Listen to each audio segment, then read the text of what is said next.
warahmatullahi wabarakatuh. Perkenalkan, nama saya Yasmin Azhar Edwin dengan NIM 212040061.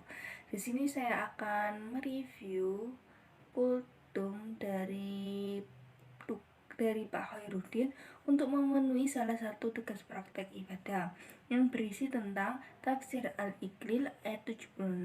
Sebagian orang mukmin kapan akan bertemu dengan orang yang Yahudi?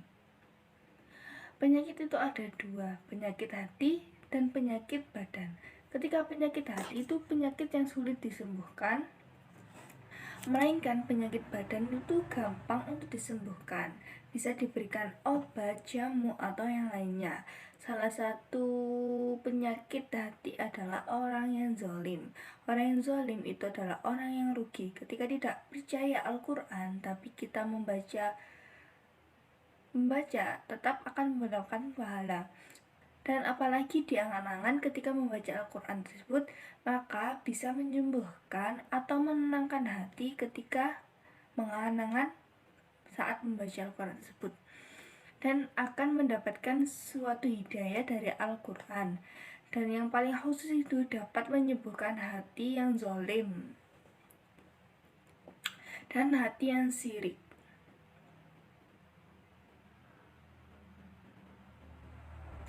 Dan manusia itu harus memikirkan dunia dan di akhirat. Tidak boleh memikirkan dunia saja. Karena apa? Karena ketika kita memikirkan dunia saja, maka banyak menimbulkan sakit hati. Dan terdapat suatu contoh yang sangat awam di dunia masyarakat. Salah satunya contoh penyakit hati, yaitu ketika orang tua dan anak saling bertengkar, atau bisa dikatakan dengan tidak akur, diakibatkan permasalahan dunia. Salah satunya mengenai uang, atau biasanya pada warisan.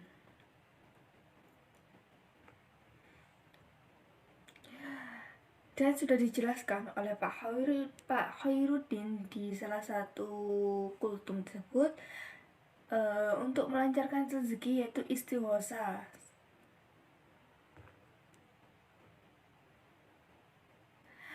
Dan untuk melancarkan rezeki adalah istighosa, dan sudah diterapkan dalam kehidupan Pak Khairuddin dan kehidupan nyatanya Pak Khairuddin, bahwasanya dia tidak memiliki uang tapi bisa mewujudkan apa yang dia inginkan.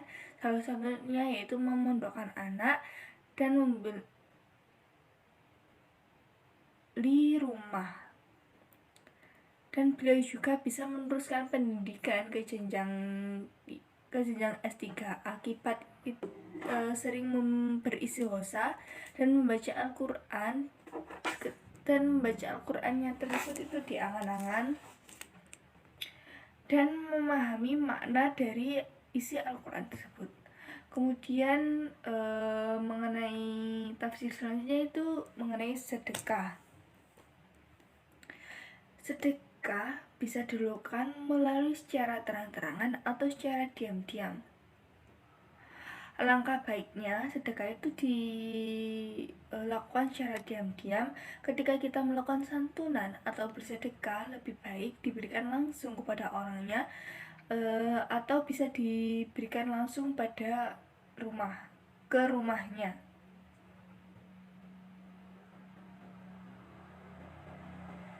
Dan bisa diharapkan istiqomah dalam menjalankan sedekah dan santunan tadi atau bersedekah, maka akan mendapatkan rezeki yang diharapkan. Kemudian keterangan selanjutnya itu mengenai ayat 79 pada Al-Iqlil.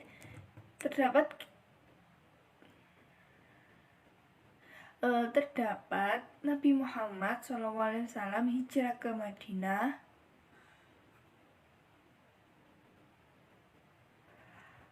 ada beberapa golongan yang takut. Kenapa? Karena karena golongan tersebut itu takut kehilangan penghasilan. Sebab orang Yahudi, golongan tersebut itu orang Yahudi, banyak mendapatkan hadiah-hadiah Sehingga orang Yahudi pada bilang jangan iman kepada Nabi Muhammad. Ulama Yahudi mengubah isi dari kitab Taurat karena takut kehilangan dan dapat berpengaruh dan tidak mendapat penghasilan.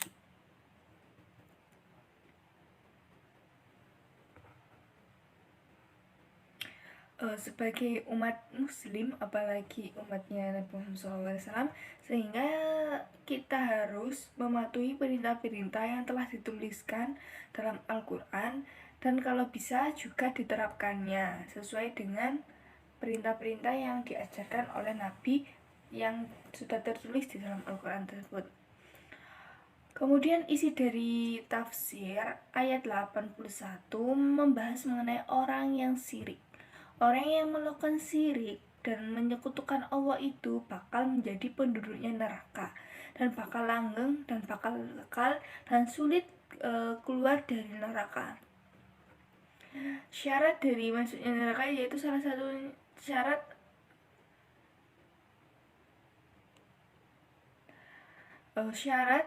agar tidak masuk neraka yaitu orang yang soleh dan imam, dan orang tersebut tuh langgeng di surganya Allah. Sedangkan terdapat orang yang soleh tapi tidak iman atau tidak melaksanakan sholat, zakat, dan lain-lainnya, ketika dia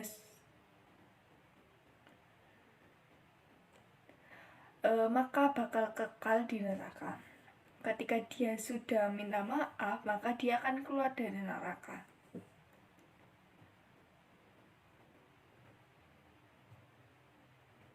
Sehingga kalau bisa kita sebagai umat harus menjalankan apa yang diperintahkan oleh Allah, syarat-syarat dan rukun-rukunnya, agar kita bisa memasuk pada surganya Allah. Mungkin sekian dari review kultum untuk memenuhi tugas akhir praktek ibadah. Saya Yusmin Azharo Advin izin mengundurkan diri. Wassalamualaikum warahmatullahi wabarakatuh.